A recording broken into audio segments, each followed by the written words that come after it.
Nama saya Romo Stefanus Tamu Ama, orang Sumba Timur asli, tidak ada kepalsuan, asal dari Sumba Timur, tepatnya Paroki Melolo.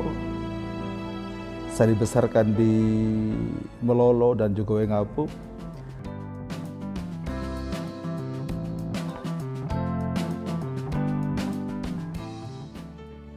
Tapi masa kecil saya itu terbagi beberapa bagian sebenarnya. Ya. Dilahirkan di sekitar pesisir Sumba Timur, Wengapu ketika bapak jadi guru. Sakit membuat saya lumpuh sekian waktu. Dan dalam masa penyembuhan kurang lebih umur 4 tahun, bapak pindah ke SD di Gunung sebagai kepala sekolah pertama di SDK yang dibangun oleh Pastor Redentoris. Dan hidup saya sekian waktu dibentuk dalam proses yang tidak mudah, akrab dengan sakit, penderitaan, dan banyak masalah. Tapi saya bersyukur saya dibesarkan dalam keluarga yang hebat. Bapak sebagai guru, ibu rumah tangga, mama saya dengan jiwa yang hebat mendidik saya jadi orang yang mandiri, diajak mencintai kerja keras, pantang menyerah untuk menentukan nasib sendiri. Dan berkat dukungan, support, serta cinta dari keluarga, saya menjadi orang yang berjiwa petarung dan suka menaklukkan hidup. Itu yang pertama. Lalu masa SD saya dibesarkan oleh perhatian, kasih sayang lingkungan, guru, teman, keluarga di kampung yang sangat hebat. Sebagai anak yang cacat, tidak pernah saya mengalami penghakiman ataupun kata-kata kasar. Hingga saya tidak pernah sadar kalau saya berbeda dengan yang lain. Bermain, bekerja, bekejar, dan aktif berbagai kegiatan. Untuk saya bertumbuh di SD terpencil dan kasih yang hangat, hingga saya merasa disempurnakan dengan banyak berkat. Hanya mungkin masalah rohani, kami dibesarkan dalam keluarga Katolik yang sangat kuat, tetapi keluarga besar saya adalah Protestan. Yang Katolik itu hanya bapak dan mama dan kami 5 bersaudara. Keluarga mama, keluarga bapak semuanya Kristen. Tetapi persekutuan cinta yang hebat membuat kami tetap akrab dan saling mendukung satu sama lain. SD saya lewati di kampung, SDK terpencil, dan tidak pernah ada sentuhan pastoral seperti di beberapa wilayah paroki atau stasi yang akrab dengan misa atau kunjungan pastor. Selama 6 tahun saya di SD, mungkin 1 kali saya berangkat ekaristi ketika pastor Barat, kepala Yapnusda waktu itu, mungkin Pater, lupa saya, ya, datang berkunjung di SD. Kalau boleh hitung-hitung, mungkin 1 kali dalam umur selama 6 tahun di SD saya merayakan misa. Tapi hari-hari setiap minggu saya hidup dengan ibadat yang dipimpin oleh Bapak sebagai kepala sekolah. Beribadat dalam ruang kepala sekolah dengan 2 kakak yang Katolik, nenek, tante, om, dan semua keluarga besar. Mereka gereja di gereja mereka masing-masing. Ada saat-saat liburan di mana saya pergi ke rumah nenek, harus memilih gereja di keluarga bapak yang KKS atau ikut gereja di keluarga mama yang Betel. Pengalaman perbedaan ini membentuk watak saya untuk mencintai perbedaan dan mengalami kasih yang tidak membeda-bedakan orang. Saya bertumbuh dalam kehidupan rohani yang seperti ini, jauh dari ekaristi, jujur. Tapi kehidupan Bapak Mama yang kuat, ibadat yang tertib setiap minggu, dipimpin oleh Bapak sebagai kepala sekolah sekaligus guru stasi. Lalu juga dengan jiwa kepemimpinan yang baik, membuat saya menjadi anak yang takut akan Tuhan dan bertumbuh dalam kerohanian yang tidak terlalu terbelakang seperti anak-anak SD lain yang mungkin akrab dengan kegiatan-kegiatan parokial. Lalu setelah tamat SD, Bapak tahu bahwa saya punya kondisi terbatas. Bagian tubuh saya tidak normal, kaki yang lemah dan tangan yang tremor, susah menulis. Dan saya melewati pengalaman yang tidak mudah untuk menjadi siswa yang bisa menulis dengan baik. Menulis untuk saya pekerjaan yang paling berbahaya. Kerap kali saya harus menangis karena tidak bisa menulis. Tapi syukur saya mempunyai Bapak yang hebat, yang mengajar saya dengan sabar, bahwa berkat itu tidak terbatas dengan hanya menulis, tapi dengan otak yang bisa mengikuti perkembangan dan ajaran cukup bagimu untuk menjadi orang yang baik. Maka setelah melewatkan SD, saya bersyukur waktu itu malah saya lulusan terbaik dari SD kami.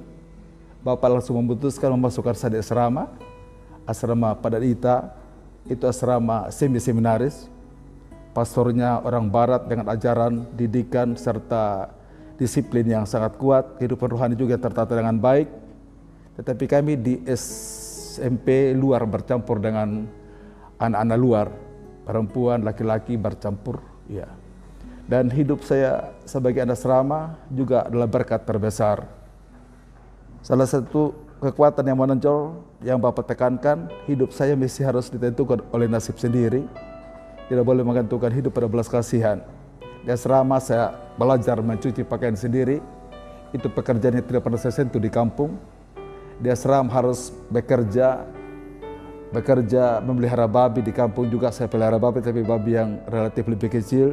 Di asrama ini kan babinya besar-besar, lalu kandangnya besar, kotorannya juga besar. Tubuh sekecil saya waktu itu tidak bisa bertahan, tapi itu bagian dari pembinaan mencintai pekerjaan yang tidak mudah, untuk menguji seberapa tahan saya untuk menentukan nasib dan menghargai talenta yang Tuhan berikan.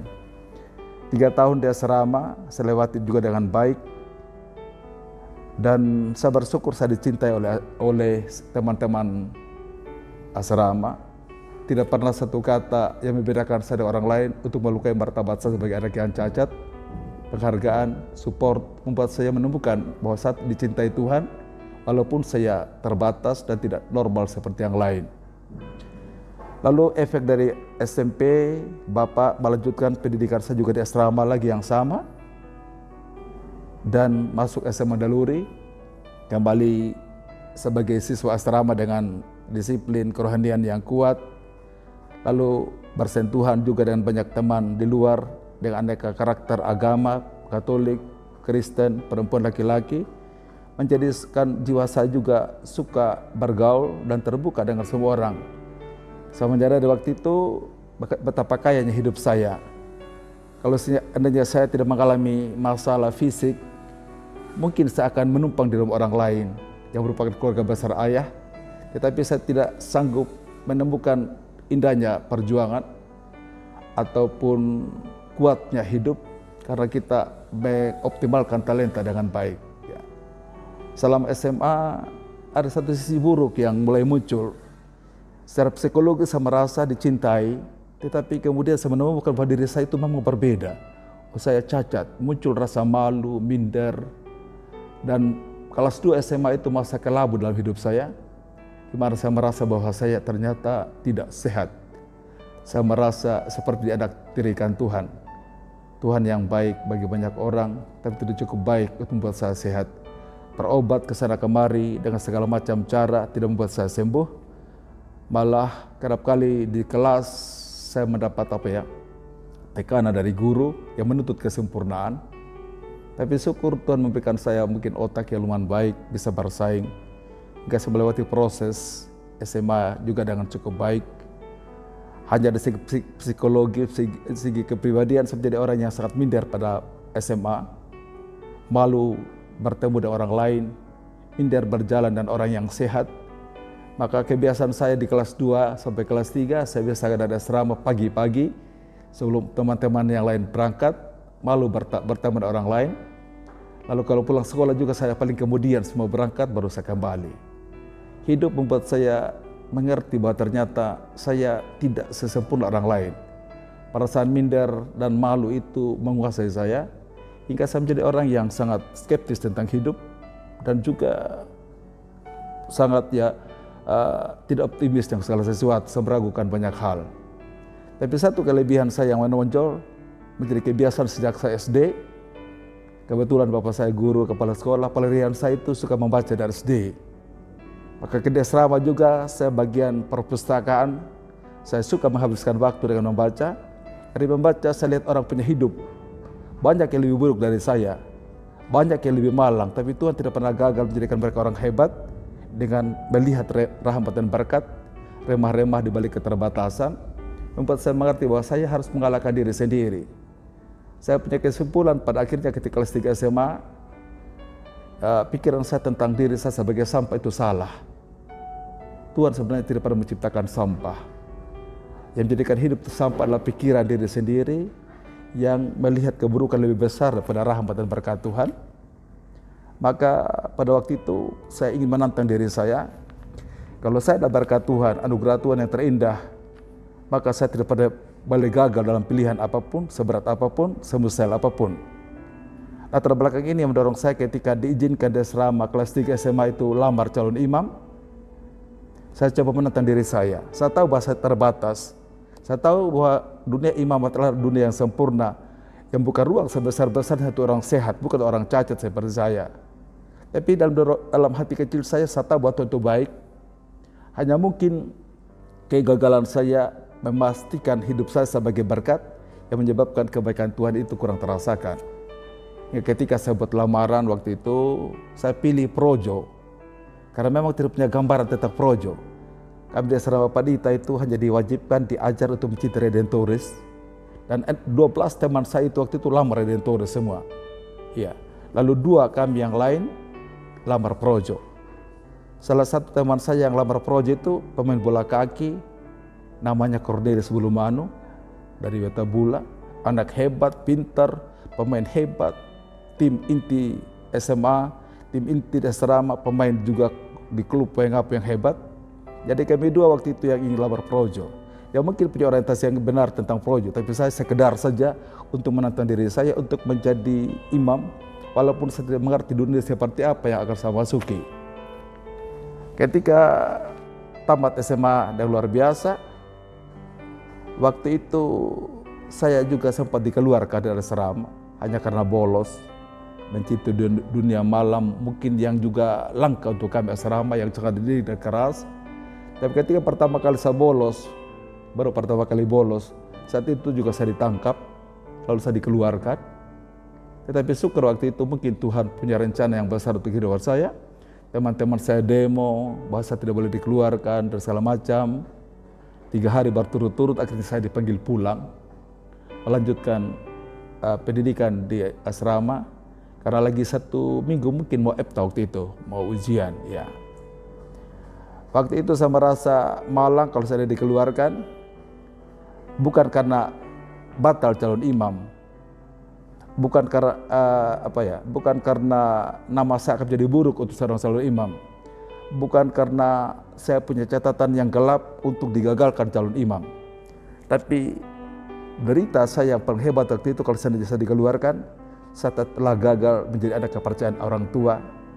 Karena saya menjunjung kehormatan saya pada orang tua yang membesarkan saya jadi orang. Tanpa orang tua yang hebat, saya tidak mungkin melihat matahari dan bulan berjalan dan hidup dengan perhatian dan kebaikan yang besar dan melihat pendidikan yang baik. Dan syukur dengan tidak jadi dikeluarkan, saya merasa bermartabat, tidak menyakitkan orang tua, apalagi melukai harapan-harapan mereka. Dan ketika setelah ujian selesai, kami dipanggil untuk menerima jawaban dari Bapak Uskup maupun juga visi provinsial untuk para calon imam Redentoris. Dari semua calon Redentoris diterima waktu itu. Lalu 1 orang saja ingin melanjutkan pendidikan dan semuanya tarik diri kecuali 1 orang. Dan 1 orang itu teman kelas yang sekarang jadi imam, namanya Pak Terbili Ngongopala Redentoris, ya, sekarang bertugas di Jakarta. Lalu 2 calon projo tadi, saya bayangkan itu saya pasti dikeluarkan karena saya dikeluarkan dari asrama walaupun dibatalkan. Ternyata ketika teman saya yang bernama Cornelis itu dipanggil, ia dikatakan ditolak. Saya waktu itu yakin betul kalau orang sehebat dia dengan sekian banyak karunia dan talenta yang hebat ditolak, apalagi saya yang cacat, punya kelemahan dan kerapuhan. Ketika saya dipanggil, pastor waktu itu almarhum Pastor siapa namanya?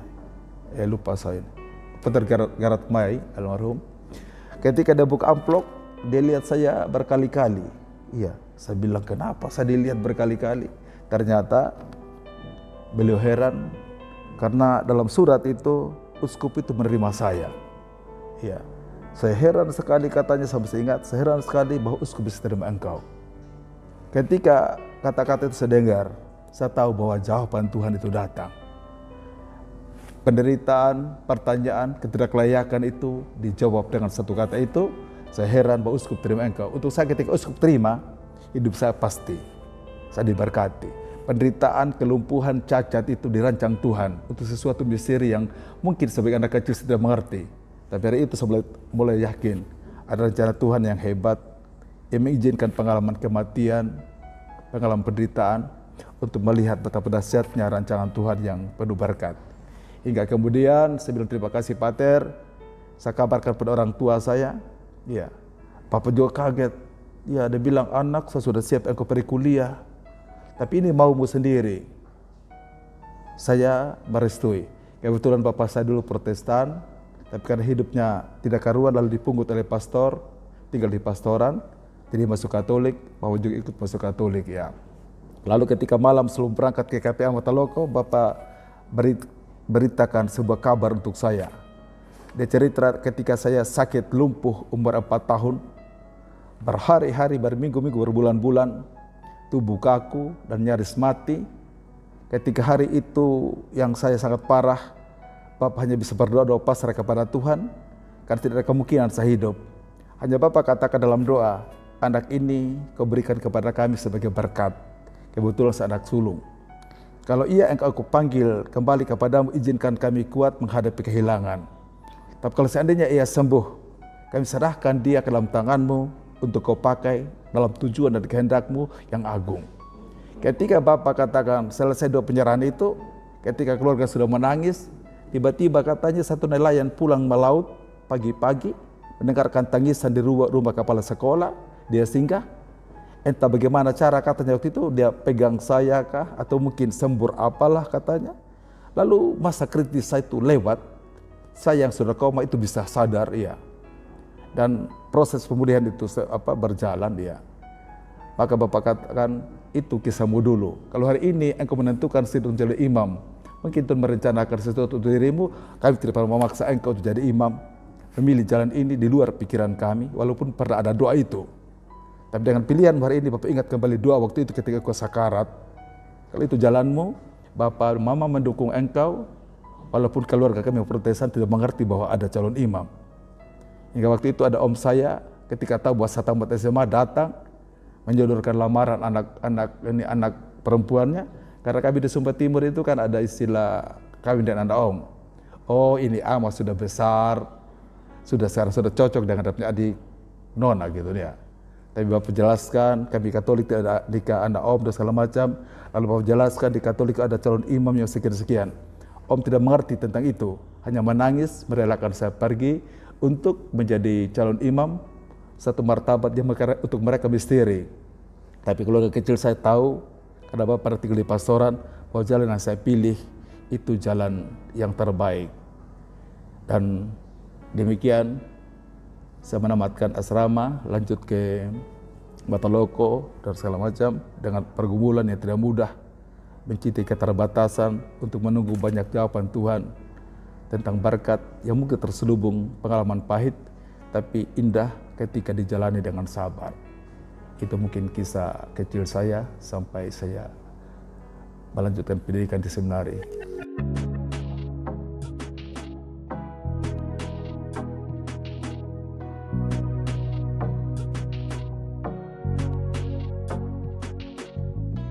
Tahun 90-91 mulai pendidikan di seminari tinggi sebagai angkatan pertama dengan dunia yang sangat sangat mencekam sebenarnya, karena di tengah padang rumput terisolir, rumah itu pun mungkin jarang ya.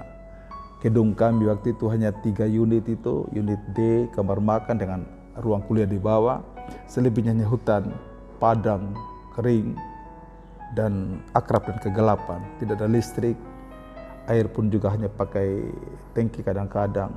Rumah itu juga belum ada tembok, belum ada kaca dan korden. Kami harus awal-awal dengan kertas tidur ala kadarnya. Tapi saya sudah bertumbuh dalam banyak pengalaman yang menyulitkan, hingga kesulitan yang saya alami sebagai angkatan pertama di sini, baru saya sadari sebagai kesulitan di kemudian hari. Setelah bercerita tentang masa lalu, Ketika orang datang menemukan kami di dunia ini dengan kata belas kasihan, aduh kasihan dan segala macam, ya. Kami sebenarnya yang menghidupi dunia yang serba kurang itu tidak merasa aneh. Karena memang ini mungkin harga dari pilihan. Kalau menjadi imam yang jauh di sana harus melewati proses ini, ya. Jadi proses ini itu dipaksakan atau dipaksakan oleh keadaan, ya harus dicintai, dijalani, bukan untuk dipermasalahkan, ya. Jadi itu pikiran kami yang muncul waktu itu, termasuk saya, ya menjalani juga hidup yang berbenturan dengan batu karang.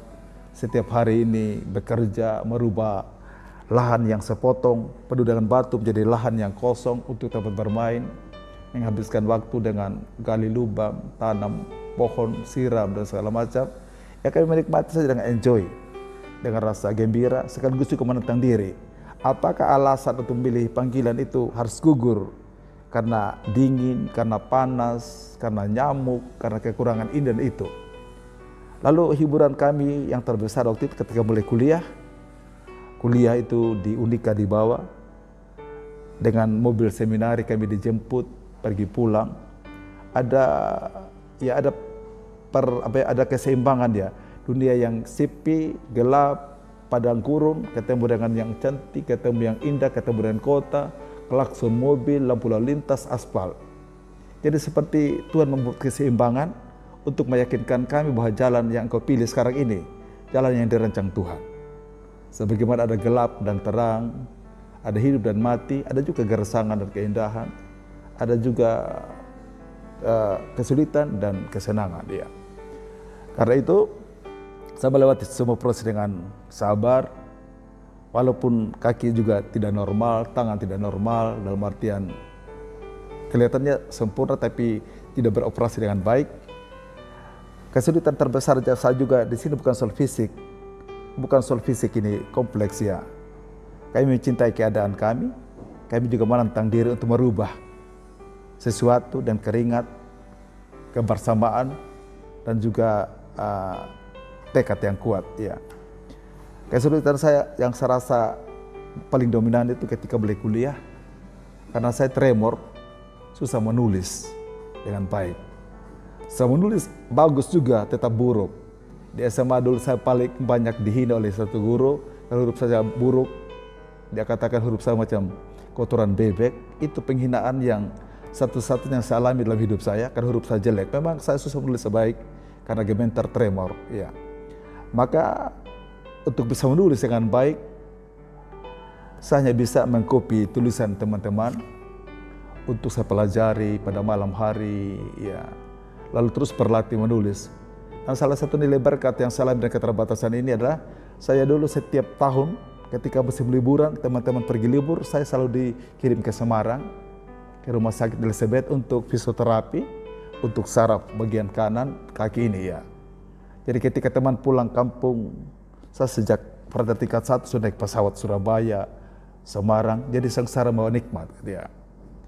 Tapi pengalaman ini membuat saya juga merasa bahwa saya boleh menghitung-hitung kekurangan, keterbatasan, tetapi jiwa petarung itu mungkin karena latar belakang kita dari kampung, lalu juga didikan ayah yang selalu menegaskan aku tidak boleh tergantung pada belas kasihan orang lain, engkau menentukan nasibmu sendiri dan kekuatan dan talenta Tuhan, membuat saya mencintai kesulitan ini dan tantangan, dan banyak teman lingkungan yang memberikan support. Berdasarkan pengalaman ini, saya sadari bahwa hidup saya ini adalah pilihan yang diizinkan Tuhan yang murah hati.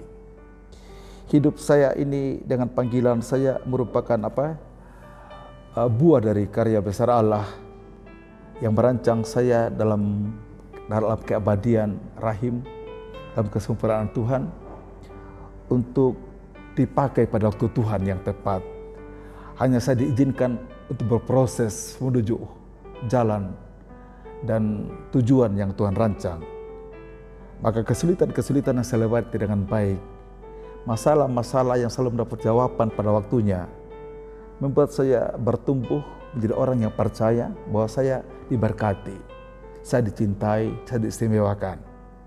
Pengalaman diistimewakan ini mendorong saya untuk memilih moto ketika frater tingkat 6 itu, setelah pulang top, dan sudah refleksikan hidup saya, memang saya ini kan hadiah yang diizinkan hidup, yang diizinkan mengalami banyak perkara, banyak kebaikan untuk tujuan Allah.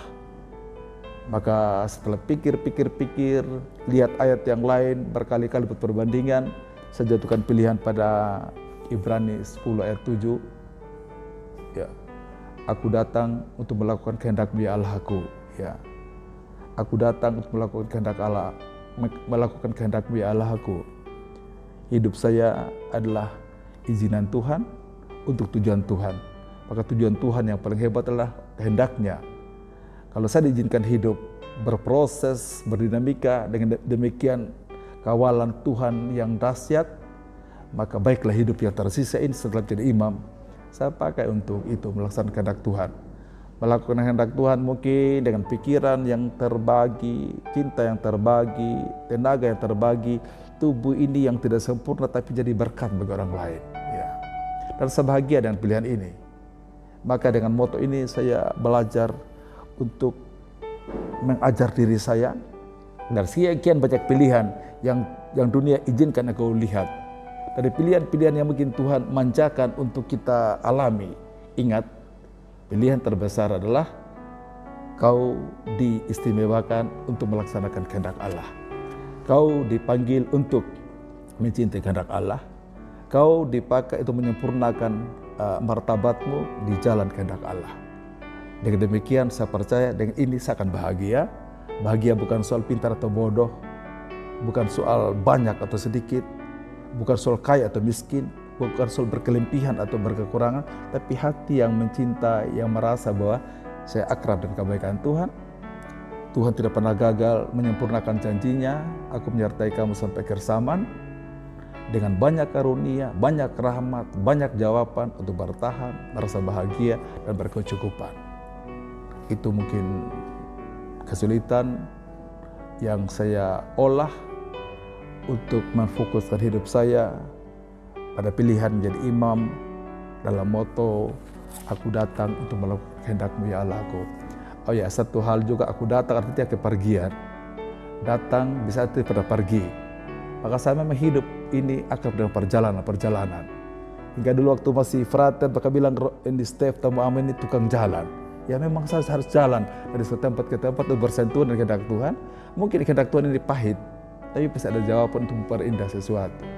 Saya suka dengan perjalanan, ya.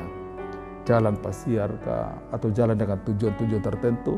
Karena saya percaya kalau saya diciptakan untuk berjalan berdasarkan kehendak Tuhan, di mana saya pergi ada kehendak Tuhan untuk menguatkan saya, untuk memberi saya kesempatan berbuat baik, untuk juga menerima siraman rahmat dan berkat Tuhan yang mungkin saya cari di tempat yang lain. Ya. Saya ini sudah 25 tahun jadi imam. Saya memang terkenal sebagai frater dulu yang kuat jalan, ya, jalan kaki. Karena harus jalan supaya saya supaya saraf saya tidak mati, ya. Saya kalau tidak jalan, karena kaki kanan saya itu suka kaku, malam-malam itu lebih kalau pagi suka kaki ini tidak seperti seperti keras. Maka saya mesti banyak jalan kaki, ya. Termasuk perjalanan laut dan udara. Kan memang hidup saya memang harus berjalan. Kita berjalan terutama untuk menemukan, melaksanakan, mendengarkan, atau mungkin menyentuh kehendak Tuhan yang Tuhan siapkan di setiap ujung perjalanan hidup saya. Itu mungkin yang saya bisa berikan tentang hal ini. Ya.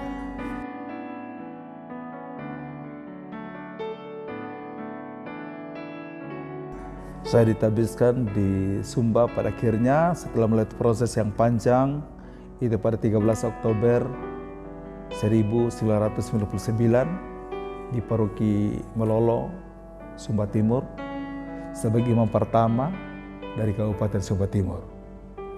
Saya masih ingat waktu ditabiskan, saya dalam kata-kata hati, saya bilang ini Melolo atau Ngarukanuru SD saya itu, engkau sekali-kali bukanlah terkecil dari kampung-kampung, gunung-gunung, pelosok-pelosok di Sumba, karena darimu muncul imam yang menjadi tanda heran bagi banyak orang.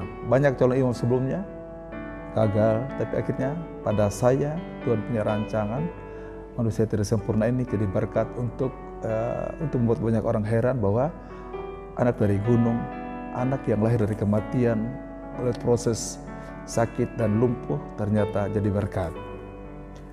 Maka ketika ditabiskan di Mololo, uskup memecahkan SK saya, penempatan pertama saya itu di Kode. Saya tidak punya bayangan tuh Kode waktu itu, Pondok Kode. Ketika orang bilang, wah Kode memang. Saya tidak bilang Kode memang, hanya saya merasa bahwa oh saya di situ dicintai.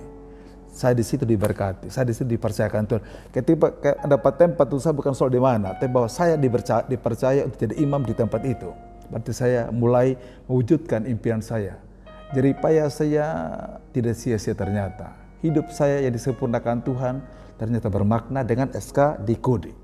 Di Kode seperti apa untuk saya bukan masalah. Saya sudah bertumbuh dalam kesadaran untuk menantang diri pada segala tempat di mana saja ada berkat yang berlimpah. Kecemasan itu manusiawi, tapi kalau dipadukan dengan rahmat dan berkat pasti jadi keuntungan.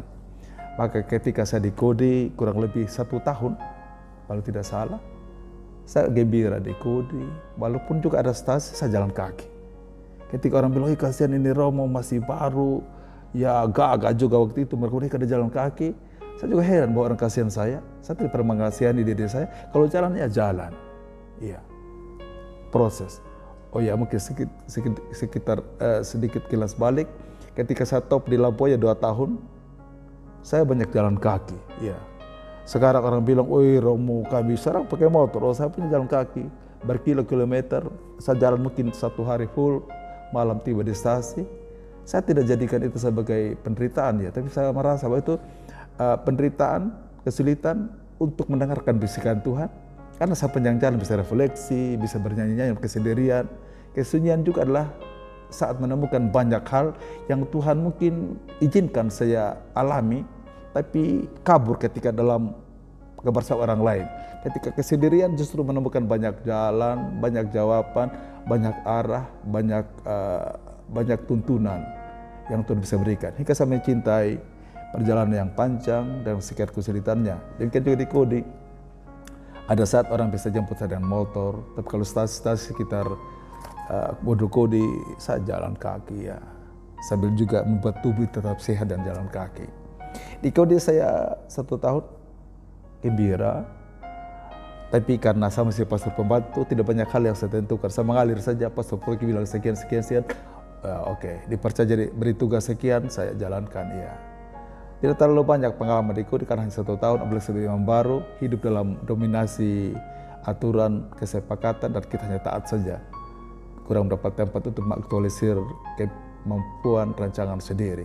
Itu berkat juga untuk saya melatih diri untuk belajar dari senior atau orang-orang yang lebih tua.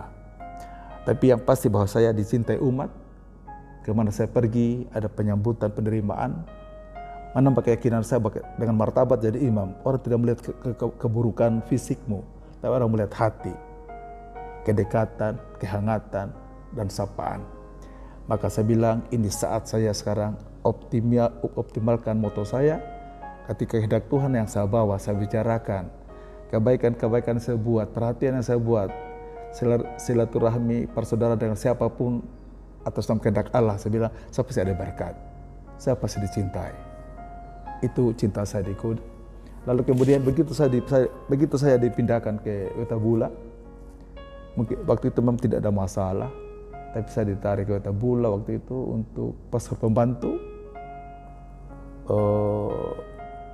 menggantikan Romo Sape. Waktu itu Romo Linus berangkat ke Amerika, saya ditarik ke Wetabula jadi pastor pembantu di Wetabula di katedral. Sebagai imam baru dengan sekian banyak pengalaman hebat yang saya dengar tentang Wetabula, ya buat saya juga sedikit minder ya, siapakah saya ini begitu ya. Tapi itu tadi, kalau kita berjalan saja di atas pilihan yang kita jalani sebagai kesempatan dalam rahmat dan rancangan Tuhan, ternyata orang-orang hebat, orang-orang tokoh-tokoh hebat, tokoh-tokoh uskupan mempunyai cinta yang besar, mempunyai penghargaan kepada imam. Yang terpenting bahwa jalan hidup dengan baik, menjaga kepercayaan dengan baik, mencintai apa yang dicintai umat untuk tujuan keselamatan. Saya merasa ternyata saya banyak diberkati. Ya. orang-orang hebat di sana, menjadi tutor yang hebat. Ada namanya almarhum Ibu Maria Bokolata, Nudu, ada Ako Tedens, ada Lawrence Nandi Bulu, orang-orang hebat malah menjadi sahabat setia ya. Bagaimana menghargai saya yang rapuh ini dengan cinta, membuat saya semakin percaya diri untuk memberi yang terbaik dari diri saya. Dan juga syukur bangsa punya banyak karunia yang Tuhan berizinkan hingga tidak kalah dalam artian untuk memberi, melayani dengan motivasi dan cinta yang besar ya. Yang paling dominan di Batabul saya jadi jadi orang yang semakin percaya diri, semakin merasa dikuatkan karena lingkungan, kepercayaan. Biara-biara juga waktu itu sangat memberikan saya ruang. Saya banyak melayani rumah sakit, ada komunitas suster, frater dan BHK, selalu jadi sahabat yang berikan saya support. Kau boleh berjalan dalam keterbatasan fisik, tapi karisma imamat yang membuat engkau di atas altar, membuat engkau maju dalam banyak kesempatan pelayanan, itulah yang kami cintai dan memberikan saya support dan ruang yang sangat baik. Lalu setelah 2 tahun pastor pembantu, saya terima SK dari Bapak Uskup untuk pindah ke Lamboya, lalu jadi pastor paroki di sana. Ya 2 tahun di Lamboya, ya tempat yang seakrapi, karena saya dulu pernah 2 tahun jadi frater top. Kembali ke dunia yang membentuk saya, kembali ke jalan-jalan panjang yang membuat saya menemukan banyak jawaban atas hidup, pertanyaan, dan kekhawatiran. Saya mencintai tempat itu, ya. Maka 2 tahun saya tugas di sana, berjalan keliling setiap hari, mengatur jadwal misa karena memang jarak berjauhan, tidak bisa setiap hari Minggu, tapi sama optimalkan juga hari-hari lain selain hari Minggu untuk mengadakan misa di stasi-stasi, hingga paling kurang setiap minggu ada pelayanan sakramen Ekaristi di stasi. Kendaraan kami itu motor, ya saya tidak bisa bawa motor, orang lain harus membawakan. Menggantungkan diri pada pertolongan orang lain juga tidak enak, ya, dan tidak ada pilihan lain. Nilai plusnya adalah ketika saya berjalan orang lain, saya juga dijaga, menjaga orang lain, sekali juga menjaga martabat saya. Karena godaan itu kan di mana-mana selalu ada, ya. Tapi kalau ada orang lain di samping, saya merasa juga ada malaikat yang menjaga saya. Dia bukan sekedar pembawa motor, supir, tapi dia jadi malaikat untuk menciptakan pertolongan Tuhan yang selalu tepat pada waktunya. 2 tahun saya di Lamboya, saya tahu betul saya dicintai umat, karena saya mencintai mereka juga dengan luar biasa. Mencintai tidak mesti dengan menyiram orang dengan barang material, tapi perhatian muncul di saat yang tepat, mendengarkan dan memberi jawaban dari harapan umat, berbagi berkat tanpa kenal waktu. Saya yakin itu adalah pilihan untuk membuat hidup sebagai imam yang aktual dalam harapan dan kerinduan banyak orang. Waktu itu saya ada gangguan fisik sedikit karena pengaruh tadi kaki dan tubuh ini yang tidak normal.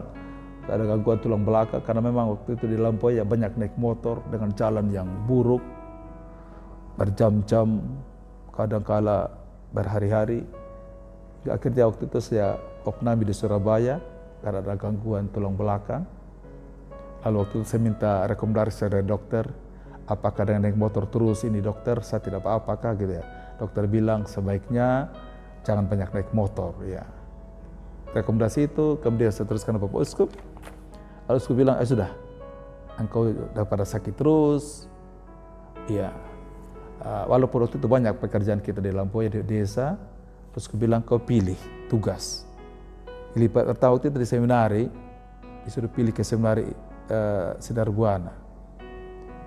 Saya bilang, Bapak Uskup, saya tidak bisa di seminari, karena saya bilang bagaimana orang cacat seperti saya menjadi pembina anak-anak.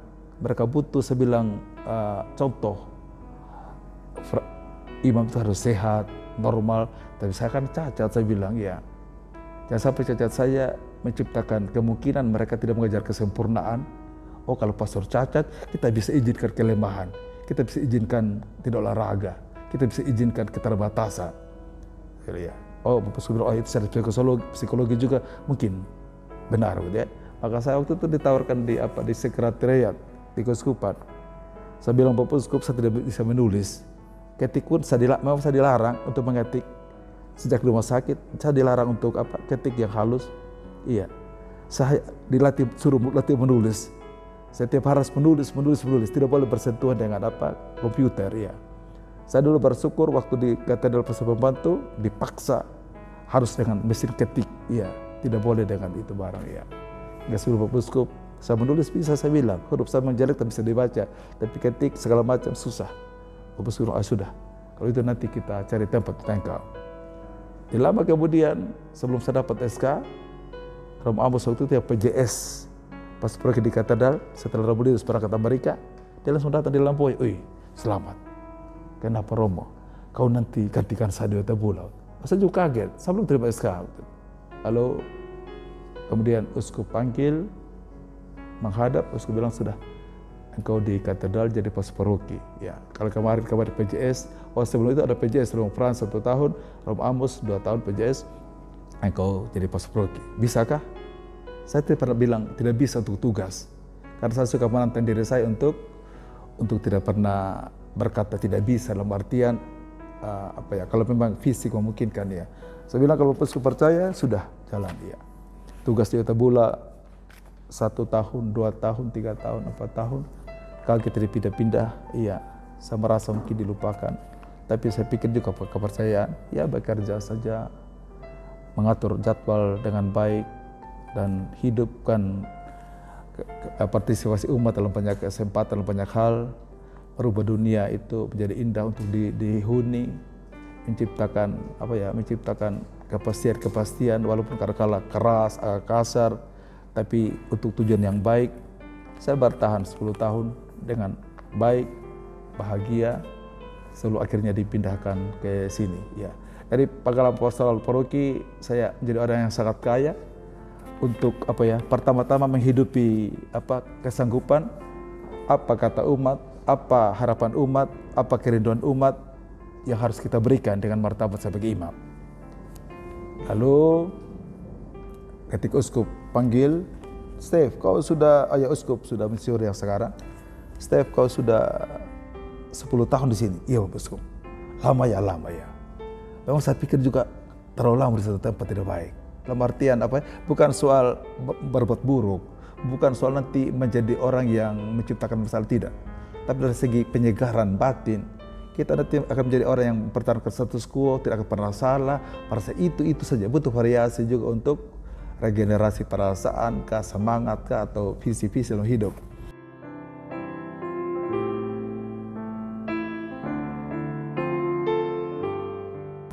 Engkau bilang, saya ingin engkau pindah. Terima kasih Bapak Uskup. Ya. Tapi engkau pindah di seminari. Kaget gitu.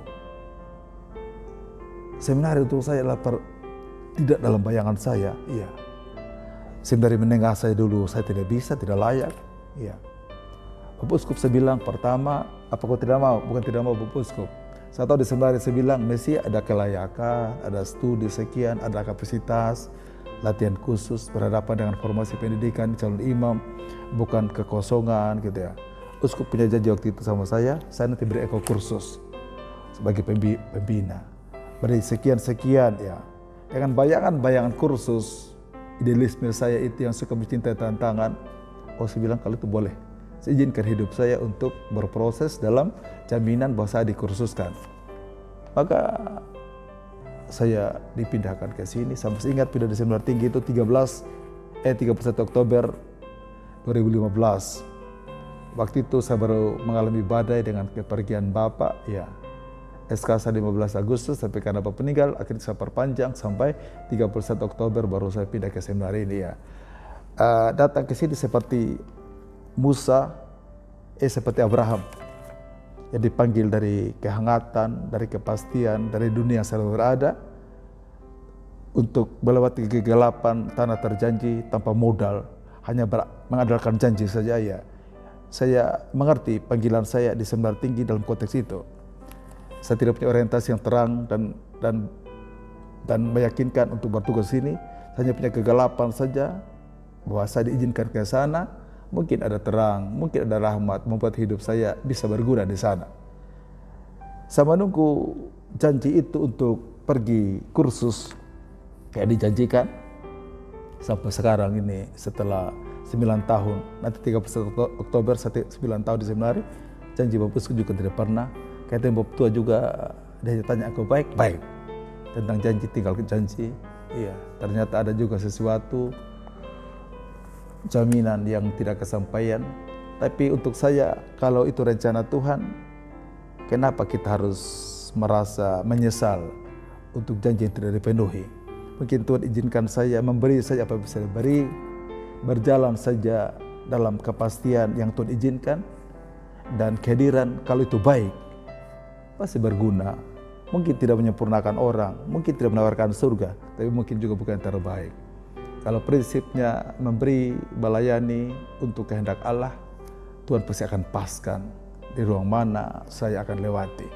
Dan saya bersyukur dengan tugas di Sumba sebagai pelayan, praktisi pastoral, saya kembali ke lembaga ini, tempat saya dibesarkan juga, dibentuk. Saya bisa membagikan mungkin kiat-kiat pastoral, hal-hal penting untuk menyeimbangkan pengetahuan intelektual dengan pengalaman pastoral. Dan saya percaya itu baik untuk para pelajar. Ya. Ketika orang omong tentang konsep, saya bicara tentang hal praktis. Ketika orang omong tentang idealisme, saya omong tentang realitas yang harus dihidupi. Karena pada prinsipnya di umat itu yang harus bergerak adalah otak dan juga hati, idealisme dan juga kesanggupan mengulurkan tangan. Ya.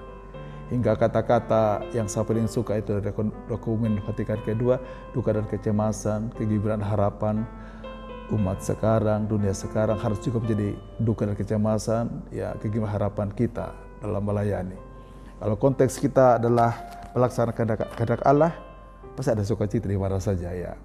Saya di sini bukan sebagai imam yang disiapkan secara khusus dan kapasitas yang ideal sesuai gereja, tapi saya adalah imam yang diizinkan Tuhan untuk menyempurnakan hal-hal yang mungkin Tuhan izinkan jadi berkat dari keberadaan saya. Di Seminari Tinggi saya bahagia karena bisa berbagi pikiran, hati, pemberian, dan hidup lewat contoh teladan, mungkin kata-kata.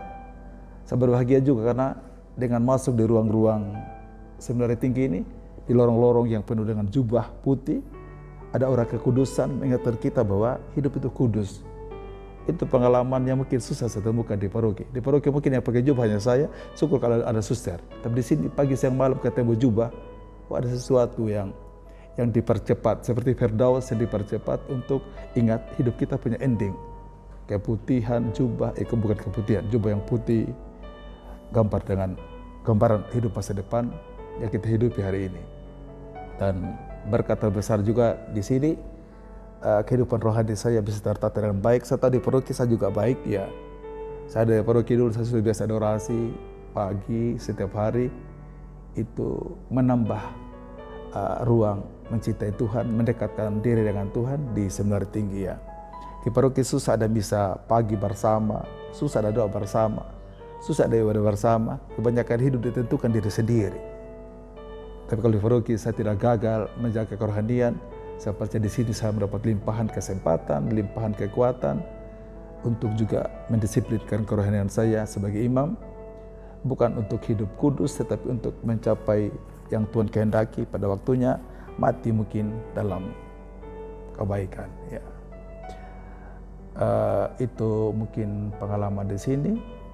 Kalau tantangan mungkin di Seminari Tinggi, karena saya tidak mempunyai kemampuan kapasitas akademis, saya rasa tidak merasa minder, malah saya bersyukur bisa masuk dalam kelompok imam-imam yang melayani dengan kekuatan saya, dengan kemampuan saya, dan juga dengan izinan yang Tuhan izinkan saya bagikan. Ya, malah saya bersyukur punya arti dalam kebersamaan, karena saya juga akan semakin diberkahi oleh para frater yang hidup dengan saya setiap hari, maupun juga dengan teman-teman pembina ya. Kalau saya mungkin di paroki mungkin sudah muka tua, iya, tapi di sini segar terus ya. Ketemu di frater-frater yang muda, yang penuh vitalisme, kita juga ikut jadi muda ya. Itu juga berkat luar biasa. Dan di sini catatan saya punya kesehatan luar biasa ya. Teman-teman seangkatan saya di paroki ada banyak yang asam urat, kolesterol, gula lagi. Makan diet, di sini saya bisa makan tutup mata, hanya memang selalu menjaga diri, jaga kesehatan. Itu berkat terindah yang Tuhan izinkan saya miliki. Saya tidak memberi banyak, tapi saya mendapat banyak kelimpahan. karena mau berjalan dalam kehendak Tuhan di tempat yang mungkin kita inginkan, tapi Tuhan rancang sebagai tempat yang ideal untuk menjadi berkat.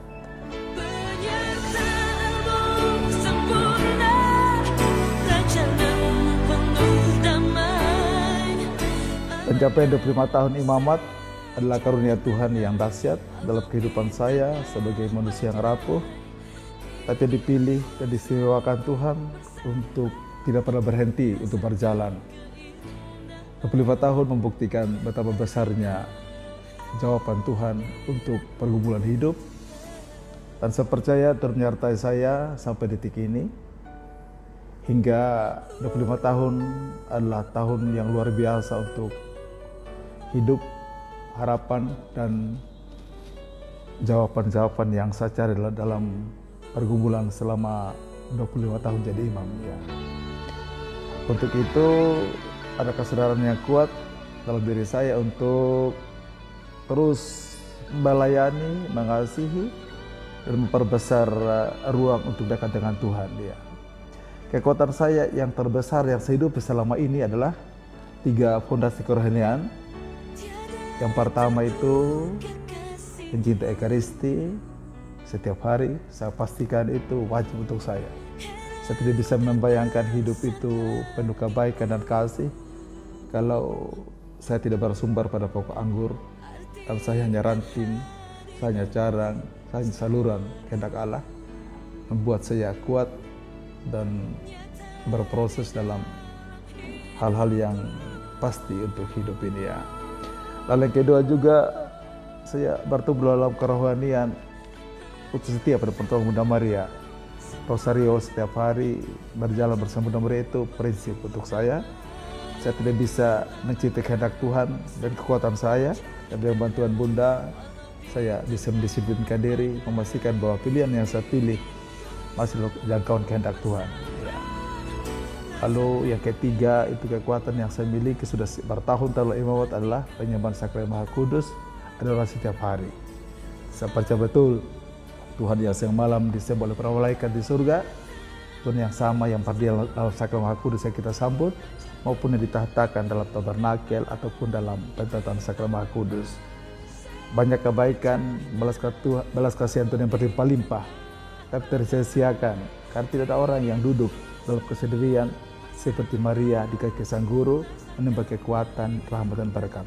Saya percaya betul segala berkat yang saya miliki, kekuatan mencintai, melayani, memberi hidup, bersumber dari Tuhan.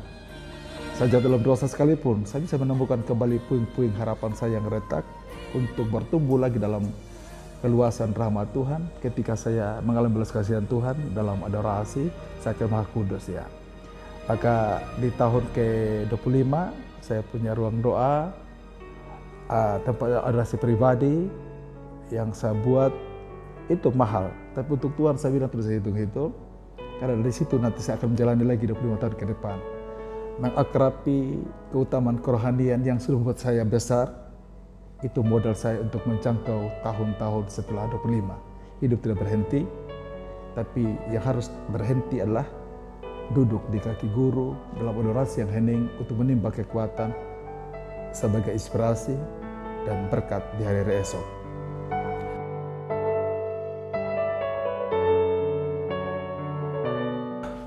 Pesan bagi para frater, berdasarkan pengalaman saya, menjadi imam tidak boleh hanya mengandalkan kerohanian gerombolan atau support euforia dari aturan atau orang lain atas nama ketaatan sekalipun, tapi harus lahir dari aktivitas pribadi yang intens, penuh komitmen yang kuat. Hidup imamat terakhirnya adalah pilihan pribadi untuk memenangkan banyak kehendak, banyak kebaikan dalam skala Tuhan, dan bukan untuk memenangkan kemalasan, kelalaian, dan mengizinkan diri untuk dipermainkan oleh hidup yang kerap kali bisa menghantar kita kepada arus yang salah. Maka penting kerohanian pribadi serta lewat cinta pada Tuhan dalam Ekaristi Kudus. Martabat imam yang paling hebat diizinkan melayani, membagikan tubuh dan darah Kristus di altar, harus menjadi alasan untuk bergaul erat dengan Tuhan yang kuat dan hidup, agar hidup imamat ini menjadi kekuatan, menjadi penghidupan yang dibutuhkan banyak orang. Yang kedua, untuk para frater mesti banyak belajar untuk menjadi manusia istimewa. Maka kalau menjadi manusia istimewa mesti banyak juga berlatih, belajar. Dengan membacakah, belajar dari orang lainkah, mencontoh orang-orang kuduskah, tidak pernah berhenti mencari apa yang kurang dalam diri untuk ditambah. Kita bukan manusia sempurna, tapi kita sudah menyempurnakan banyak hal dari keterbatasan karena Tuhan yang kita miliki memberi kita kata-kata, memberi kita kekuatan, memberi kita rahmat dan berkat. Maka mengakrabkan diri dengan Tuhan sama artinya memastikan hidup kita di jalur yang Tuhan rencanakan. Lalu yang berikut, godaan itu datang, timbul, tenggelam, pagi, petang, siang, dan malam, tak berkesudahan, seperti singa yang merongrong mencari mangsanya. Dan mangsa terhebat yang dicari setan adalah para imam. Kesanggupan menghancurkan imam bisa membuat umat juga mudah dihancurkan. Maka sebagai imam, kita pengalah setan dan nafsu, maka butuh kekuatan rohani yang kuat. Bagaimana umat berlari mencari kekuatan ketika pengusiran roh-roh jahat itu, imam punya kemampuan itu. Maka kalau imam tidak percaya diri, tidak bersumber pada Tuhan, maka setan berkeliaran, umat banyak halusinasi, dan kita hanya bisa berbelas kasihan tanpa fakta, tanpa sentuhan yang membawa berkat dan menyelamatkan. Karena itu dari hati yang tulus, saya mengaturkan terima kasih atas banyak kesempatan dan berkat yang saya peroleh dari seminari tinggi ini, dari para frater yang memperkaya saya dan banyak hal, dan juga dari siapa saja yang mencintai saya dan kasih yang hebat selama 25 tahun dalam rupa-rupa karunia, berkat, support, pengertian, maaf, dan juga pengampunan.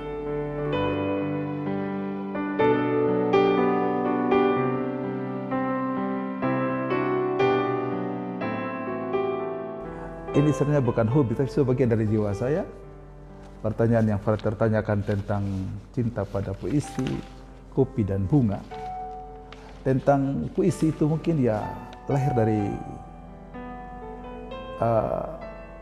pengalaman saya, kebiasaan saya membaca buku sastra sejak SD. Saya mencintai bahasa yang indah. Mungkin karena latar belakang saya itu desa yang indah, akar dari kesunyian. SD saya suka baca buku, sastra itu membuat saya hanyut dalam keindahan, hingga bisa melihat ada sesuatu yang luar biasa dari fenomen yang kelihatannya rapuh dan tidak menarik. Ya, bahasa itu punya kemampuan menciptakan banyak keindahan dari realitas yang tidak menarik untuk banyak orang normal. SMA juga, SMP, SMA saya juga mencintai itu hingga buku-buku sastra, buku-buku novel, entah terjemah luar negeri dan segala macam saya sapu rata untuk memperkaya kemampuan saya. Mungkin dengan demikian, secara tidak sadar kadang-kadang saya membahasakan apa yang saya pernah bacakan. Saya memikirkan apa yang pernah dipikirkan orang kalau muncul dalam kata-kata yang baik. Hanya kelemahan saya, memang mungkin bukan budaya saya. Banyak orang menganjurkan saya menulis buku atau apapun. Ya, saya punya tulisan itu, saya bilang biarlah saya berpuisi di jalan-jalan, di lorong-lorong. Mungkin hanya angin yang membacanya. Kalau angin bisa meneruskannya pada daun-daun, membisikannya pada pepohonan, ada keindahan, ada bunga mega, itulah kelas saya di situ. Saya bukan kelas yang bisa mengisi buku perpustakaan dengan sekian karya tulis, tapi saya menempatkan diri saya di ruang-ruang hati yang mungkin terluka untuk diberi kekuatan. Di ruang-ruang hati yang menangis, terhibur oleh puisi saya, bisa menemukan jalan pulang, menemukan alasan untuk bangkit, berdiri lagi, meneruskan hidup. Itulah hidup saya. Ya. Tentang kopi itu tidak ada sesuatu yang luar biasa. Saya hanya melihat dalam kepahitan yang identik dengan kopi yang pahit, ada kemanisan kalau kita izinkan bersentuhan dengan dunia yang lain, hidup yang lain. Kita tidak diciptakan untuk gelap, hitam, dan pahit, tapi Tuhan merubah kepahitan, kehitaman kita jadi terang, keenakan, kenikmatan, sumber inspirasi yang tidak pernah mati kalau kita membiarkan diri belajar, bergaul, berjalan bersama dengan dunia yang lain. Yang terakhir itu bunga. Bunga itu mungkin identik dengan desa. Saya tidak ingin kegersangan. Saya ingin menciptakan sesuatu yang hidup di dalam kematian. Itu juga mungkin terdorong oleh spiritualitas yang saya hidupi. Karena saya pernah mati, akhirnya hidup. Saya memaksa diri menciptakan banyak kehidupan dan diri saya yang terbatas. Maka untuk saya, realitas yang paling dekat yang bisa membuktikan keindahan dalam hidup adalah bunga. Kemana saya pergi, di mana saya bertugas, saya pasti rubah pastoran saya jadi taman bunga. Kegersangan jadi hidup. Ketika orang optitek ekologi di ruang-ruang perpustakaan, di ruang-ruang seminar, saya hanya mencintai dunia sepotong yang penuh bunga, yang ada gemersik air, ada kicau burung, ada keindahan. Dengan demikian hidup saya telah menjadi sesuatu yang layak dikagumi, layak dicintai. Maka kalau orang datang di tempat saya yang ada bunga, saya bisa membuat orang tersenyum. Ada sekian beban yang hilang, ada sekian semangat yang pudar yang bisa disegarkan. Maka dunia yang mati tidak jadi kematian kalau kita mencintai bunga. Sekian dan terima kasih. Salam untuk semua. Dan memberkati doa saya itu banyak orang dan siapa saja yang mencintai hidup dan terus berjalan di kehendak Tuhan. Aku datang untuk melakukan kehendak-Mu ya Allah. Semoga Bunda Maria selalu memberkati kita. Sekian dan terima kasih.